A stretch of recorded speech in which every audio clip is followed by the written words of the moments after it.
May is a very special month for the Weather Channel. The network's been on the air for 20 years. And to celebrate this milestone, the Weather Channel has produced a program that airs this Sunday, May 12th at 8 p.m. Eastern and 5 Pacific.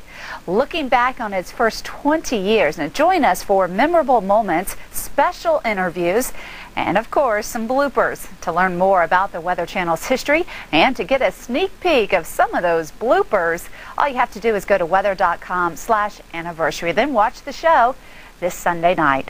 Let's watch out for severe weather that's going on across much of the plains tonight.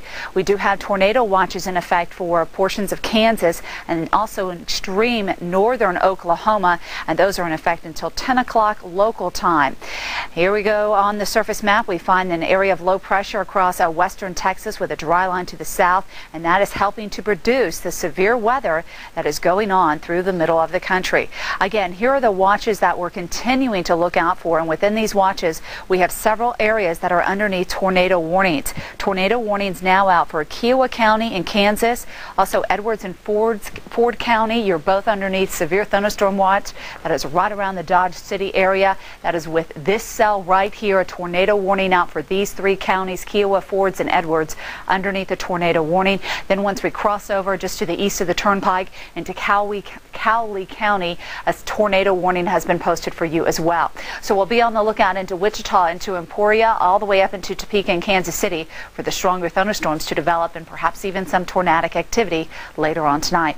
Rain continuing to move in through Jefferson City. Rain going to be pushing into St. Louis as we go through the night. And also in the southwest part of the state, we have some very intense thunderstorms continuing to build here. Several severe thunderstorm warnings out posted for these counties, and they should be scrolling on the bottom of your screen. Another watch that's in effect for the threat for severe thunderstorms is up here into eastern Nebraska, Omaha up to the Bellevue area as well. Some stronger thunderstorms, but some of them are starting to weaken. We really think the most active area tonight will be again in through Kansas and into Oklahoma, and eventually moving into central Missouri. So the best place to be is indoors, but make sure you turn off all the electrical appliances because lightning is a big threat with these thunderstorms. And also you don't use the telephone and try to stay away from faucets, taking a bath, or using the sink. Elsewhere across the country, we have snow moving into the Montana region all the way up into North Dakota. Heavy snow, in fact, for tonight and into tomorrow. Meanwhile, across the mid-Atlantic area, some stronger thunderstorms moving right into Norfolk, across eastern Virginia, over into the Chesapeake as well. Then a pretty strong cell just to the west of you in Charlotte into Gaston County. You're underneath a severe thunderstorm warning. And as we go through the night, we'll not only look out for stronger thunderstorms, but very heavy rain that could be producing some flooding, especially across the Ohio Valley and back into Missouri.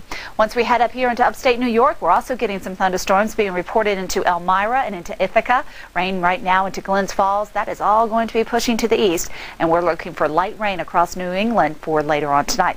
Here is all the snow. We're just continuing to find it across much of northeastern Montana. We'll look for some heavier snow as we go through the night, and also some snow to be moving into western North Dakota. But by far the heaviest snow for this evening will be up to about a foot of snow coming into central and western Montana.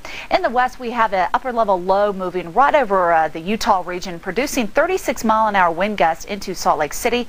Temperatures in the low 60s right now, but cooling off for tomorrow as well as into tomorrow afternoon across much of Utah.